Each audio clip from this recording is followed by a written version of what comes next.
계신 분들, 앞뒤 계신 분들과 한번 인사 나누시는데, 메리 크리스마스. 잘 오셨습니다.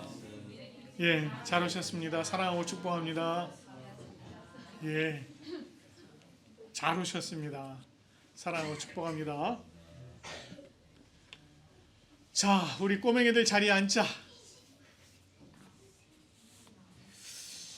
우리 주일학교 아이들이 이 어른 예배에 익숙치 않아서 아마 지금 좀 돌아다니고 이래요. 제일 신경 쓰이는 건 접니다. 예, 그렇다고 쫓아가서 꿀밤을 먹일 수도 없고, 예, 팔이라도 길어지면 한번 이렇게 하겠구만. 예, 자, 여러분 크리스마스 하면 무엇이 생각납니까? 산타 할아버지, 그렇지. 또 선물, 그렇지. 틀이 됐어요. 와, 좋아요. 예, 보통 세상은 지금 우리 준호가 얘기한 것처럼 크리스마스 그러면 트리, 산타 할아버지, 선물 막 이런 걸 생각을 합니다. 그런데 크리스마스는 누가 탄생한 날을 기념한 날이죠? 그렇지, 예수님께서 탄생하신 날을 기념하는 날이에요. 그래서 이 크리스마스라고 하는 말이 사실은 두 개의 단어로 된 거거든요. 크라이스트라고 하는 단어란, 그러니까 그리스도를 얘기하는 크라이스트, 그 다음에 예배하다라고 하는 메스라고 하는 단어, MASS, 그 단어가 합쳐져서 만들어진 말이 크리스마스예요. 그러니까 이 크리스마스라고 하는 것은 그리스도의 오심을 기념하며 예배드리는 날, 이렇게 얘기할 수 있습니다. 크리스마스는 주님의 오심을 기뻐하면서 예배드리는 날이에요. 그래서 저희가 올해부터는 이렇게 크리스마스 성탄절에 따로 예배를 드리기 시작을 합니다. 우리는 예수님께서 오심을 기뻐하고 즐거워해야겠죠? 예. 그런데 왜 기뻐하고 왜 즐거워해야 되는지는 또 알아야겠죠. 그렇습니다. 그래서 오늘은 주님께서 오신 이유에 대해서 한번 좀 잠시 짧게 나눠보도록 하겠습니다.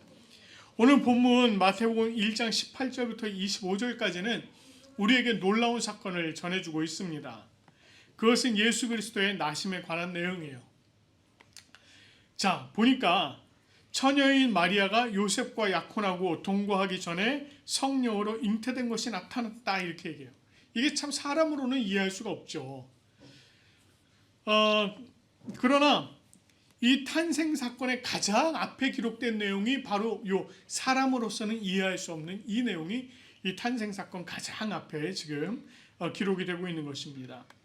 이렇게 자기의 약혼녀 마리아가 잉태된 것을 알고 요셉이요, 이 일을 조용히 해결하고자 했어요. 그냥 가만히 끊고자 해요. 옛날에는 그렇게 표현됐는데 조용히 정리하고자 했다는 것입니다. 정혼한 마리아와의 관계를 이렇게 좀 정리하고자 했던 거죠. 이거를 막 드러내지 않고, 드러내면 큰일 나니까, 드러내면 마리아가 죽을 수밖에 없으니까 그렇게 안 하고 그냥 조용히 정리를 하려고 했던 것입니다. 그런데 그와 같은 생각을 가지고 있었던 요셉에게 주의 사자가 나타납니다. 이 사자가 뭐라고 얘기를 하느냐면 마리아 데려오기를 무서워하지 말라는 거예요.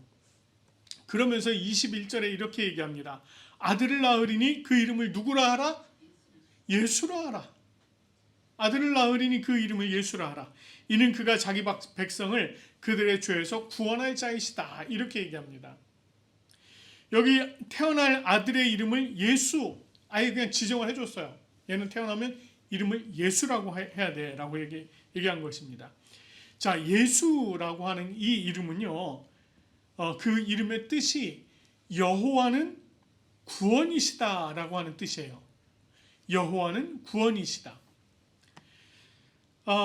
이 이름을 이제 여호와는 구원이시다라고 하는 이름을 준 겁니다. 그리고 아기에 대해서 아주 중요한 설명을 해요. 뭐라고 설명하느냐면 그가 자기 백성을 그들의 죄에서 구원할 자이다, 이렇게 얘기합니다.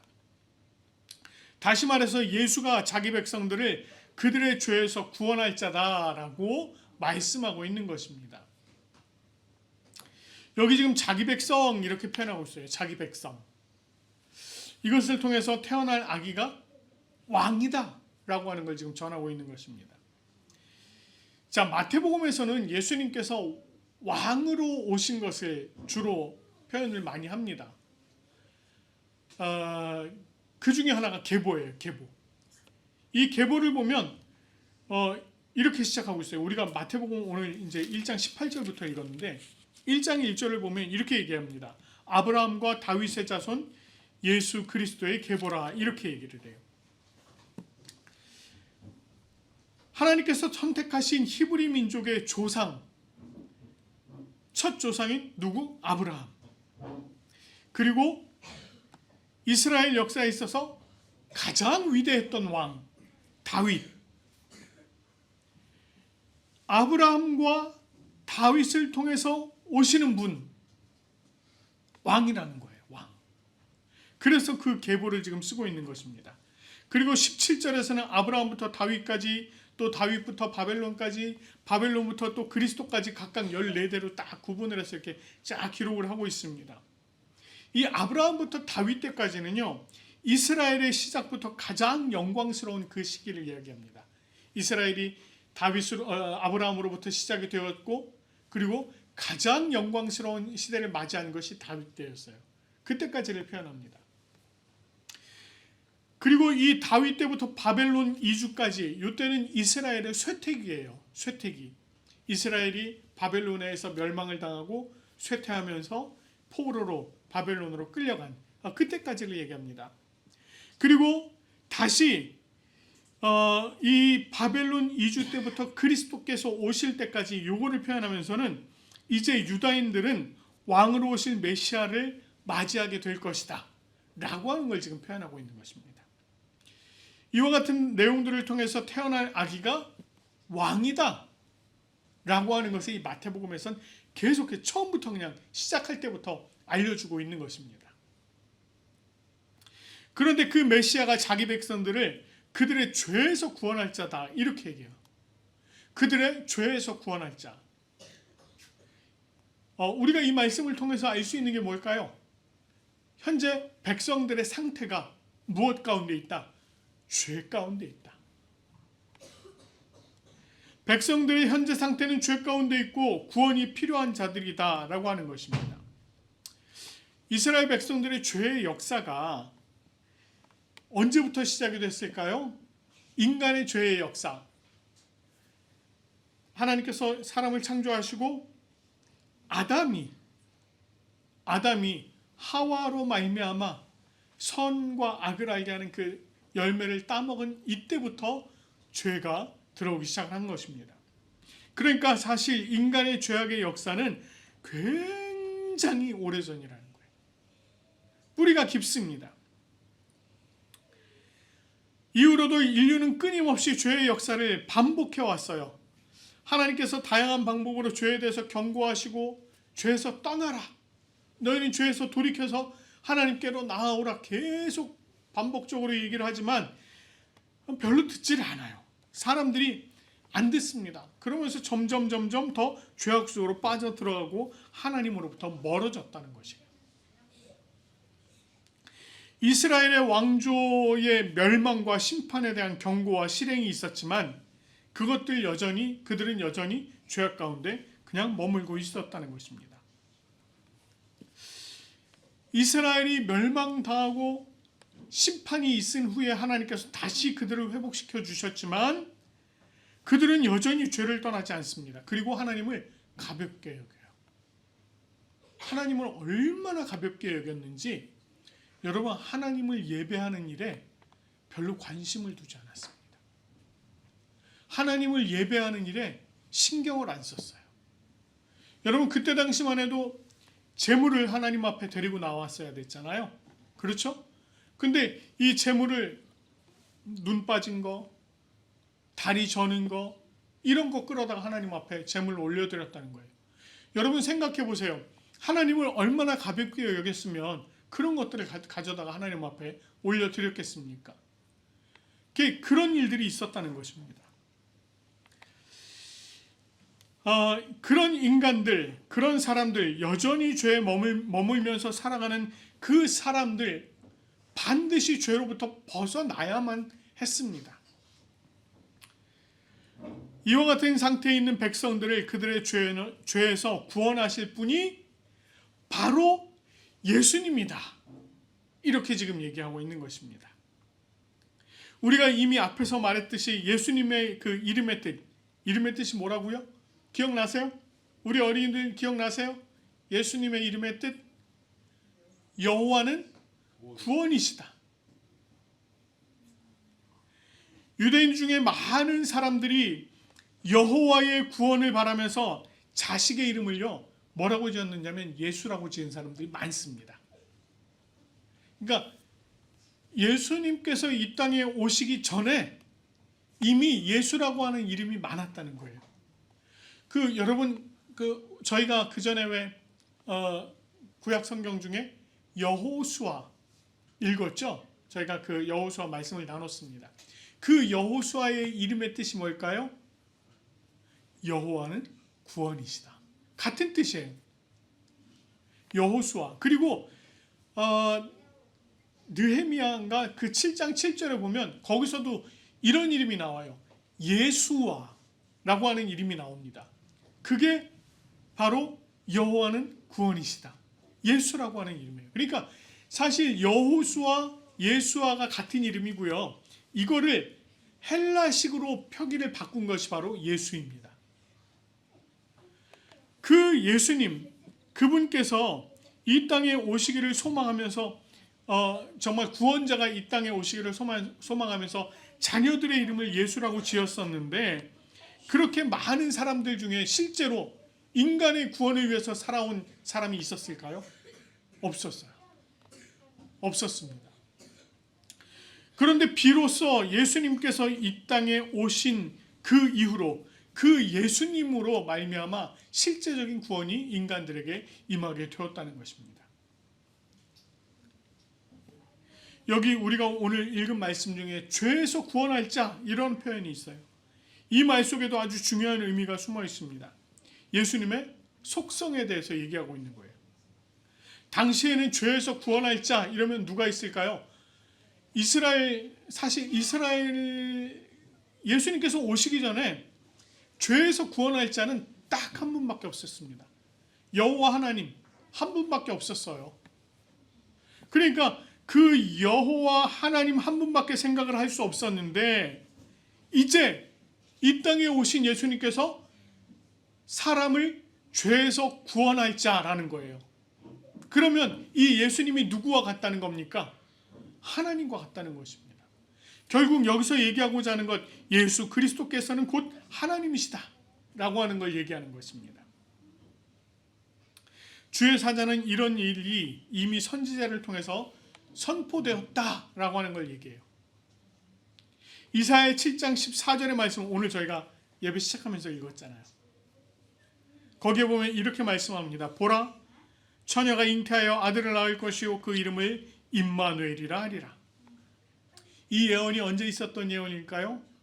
예수님께서 오시기 한 700여 년 전에 있었던 예언입니다. 한 아기가 탄생할 것이고 그 아기가 탄생함으로 말미암아 인간을 죄로부터 구원하실 것이다 라고 하는 것입니다.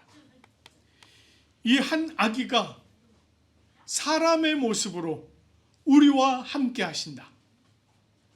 하나님께서 우리와 함께 하신다. 그게 어떤 말이었죠? 임마누엘.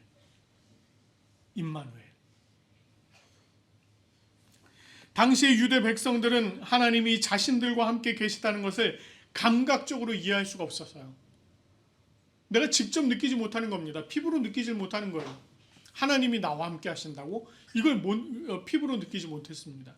그런데 누가 오시면서, 예수 그리스도께서 오시면서, 임마누엘이신 예수 그리스도께서 오시면서 실제로 어깨를 부비면서 서로 터치하면서 그렇게 예수님께서 오신 것을 감각적으로 이해할 수 있게 된 것입니다.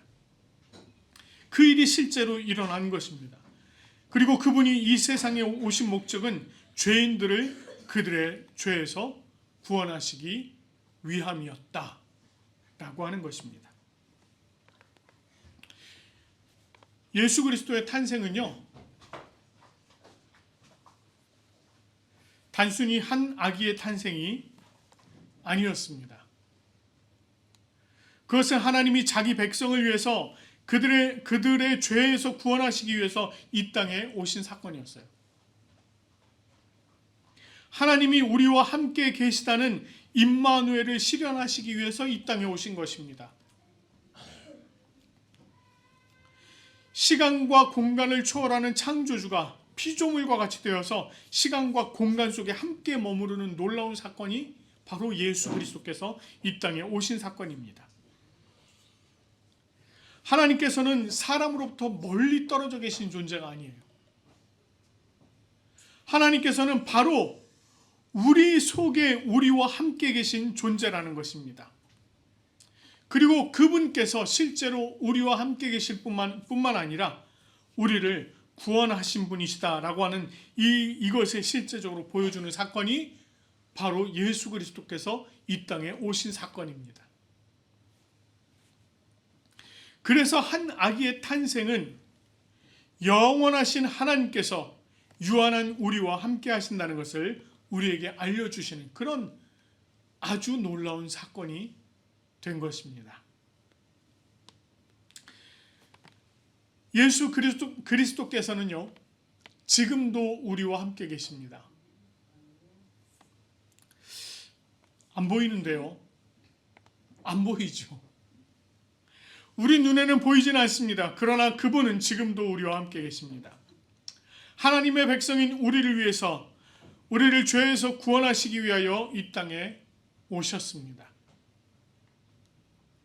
또한 아직 하나님을 모르고 죽어가는 수많은 영혼들을 위해서 이 땅에 오셔서 주님께서 구원하실 그 영혼들을 찾고 계신다는 것입니다. 우리가 이 크리스마스를 기뻐해야 될 이유가 바로 여기 있습니다. 크리스마스가 그냥 단순히 먹고 마시고 놀고 그런 날이 아니에요, 여러분. 세상은 크리스마스 그러면 먹고 마시고 놀고 막 연인들끼리 즐거운 시간들 보내고 막 이럽니다. 그러나 실제로 크리스마스는 이렇게 함께 모여서 예배드리는 이것이 실제 가장 기쁜 크리스마스의 모습이 되는 것입니다. 영원히 죽을 수밖에 없었던 나를 구원하시기 위해서, 우리를 구원하시기 위해서, 수많은 사람들을 구원하시기 위해서 이 땅에 오신 하나님, 그 하나님이 우리와 함께 계시는 임마누엘의 하나님이다라고 하는 이 사실을 기뻐하시기 바랍니다. 이 성탄절, 이 성탄 축하 예배에 참석하신 여러분 모두에게 임마누엘의 은혜가 항상 함께 하시기를 간절히 축원합니다.